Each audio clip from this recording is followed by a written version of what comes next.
Mapalad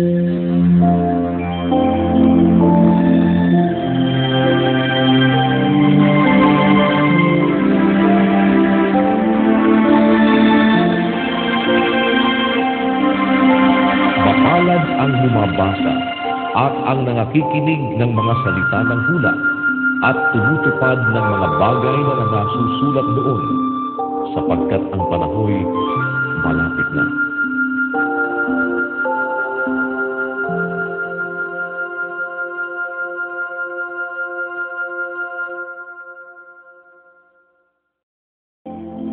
Gawa, Kapitulo 20. At pagkatapos na mapatigil ang kaguluhan, nang maipatawag na ni Pablo ang mga alagad at sila'y mapangaralan, ay nagpaalam sa kanila at umalis upang pumaroon sa Macedonia. At nang matahak na niya ang mga dakong yaon at maaralan na sila ng marami, siya'y napasa Gresya. At nang siya'y makapaggugol na ng 3 buwan doon at mapabakayan siya ng mga Hudyo nang siya'y lalayag na sa Syria, ay pinasyahan niyang bumalik na magdaan sa Macedonia.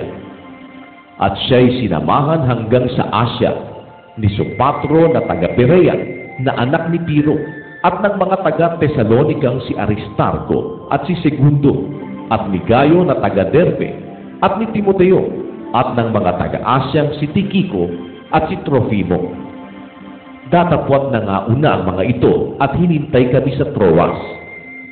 At kami nagsilayan mula sa Filipos pagkaraan ng mga kaarawan ng mga tinapay na walang lebadura, at nagsidating kami sa kanila sa Troas sa loob ng 5 araw, na dooy nagsitira kaming 7 araw.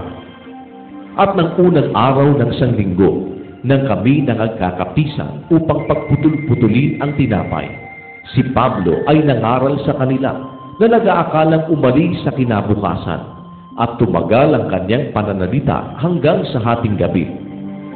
At may maraming mga ilaw sa silid sa itaas na pangkatipunan namin. At may nakaupo sa dulungawan na isang binatang nagngangalang Eutico na mahimbing sa pagtulog. At samantalang si Pablo ay nangangaral ng mahaba, palibhasa'y natutulog, ay nahulog buhat sa 3 grado at siya'y binuhat na patay. At nanaog si Pablo at dumapa sa ibabaw niya, at siya'y niyakap na sinabi, "Huwag kayong magkagulo, sapagkat nasa kanya ang kanyang buhay." At nang siya'y makapanhik na at mapagputol-putol na ang tinapay at makakain na at makapagsalita sa kanila ng mahaba hanggang sa sumikat ang araw, kaya't siya'y umalis.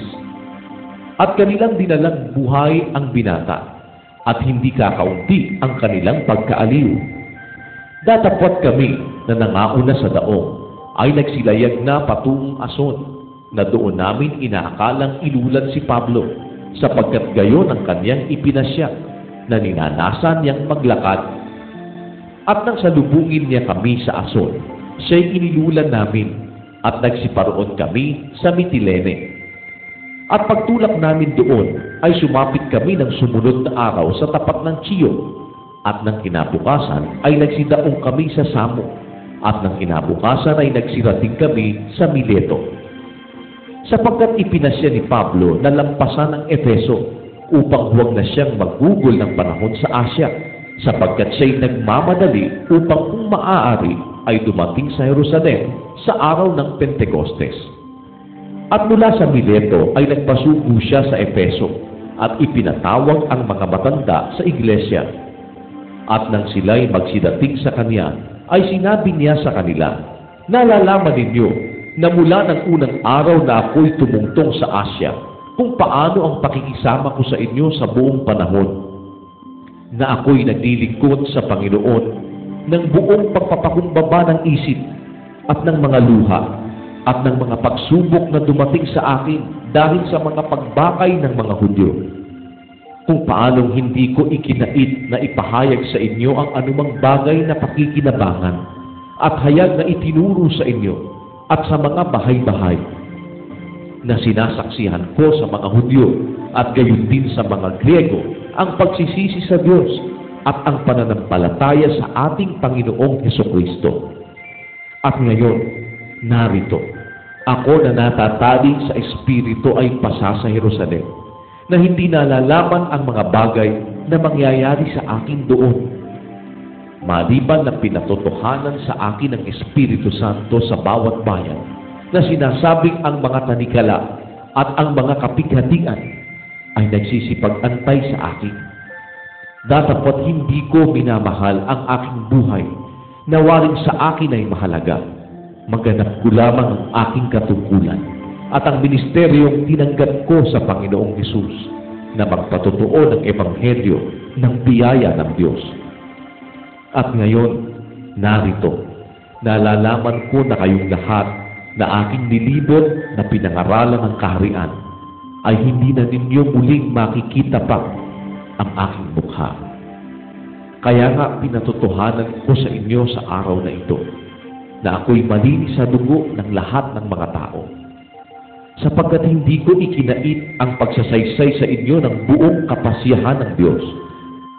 Ingatan ninyo ang inyong sarili at ang buong kawan na sa kanila'y ginawa kayo ng Espiritu Santo ng mga obispo upang pakanin ninyo ang iglesia ng Diyos na binili niya ng kanyang sariling dugo.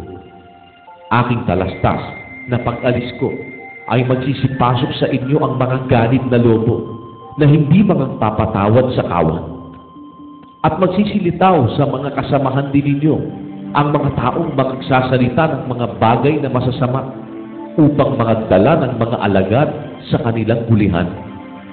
Kaya nga kayo'y mga puyat na alalahaning sa loob ng 3 taon ay hindi ako naglikat sa gabi at araw ng paalala sa bawat isa na may pagluha.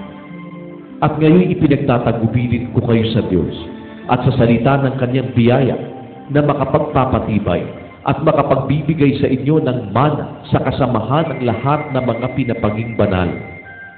Hindi ko inimbot ang pilak ninuman o ang ginto o ang pananamit.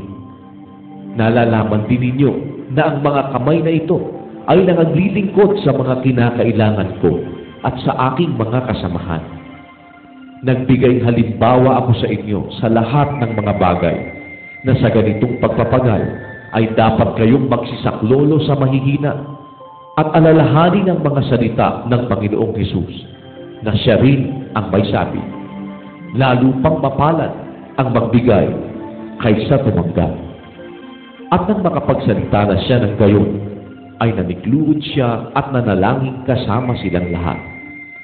At silang lahat ay nagsipanangis ng di kawasa at nangagsiyakap sa leeg ni Pablo, at siya'y hinagka nila na ikinahahapis ng lalo sa lahat ang salitang sinabi niya, na hindi na nila makikitang muli pa ang kanyang mukha.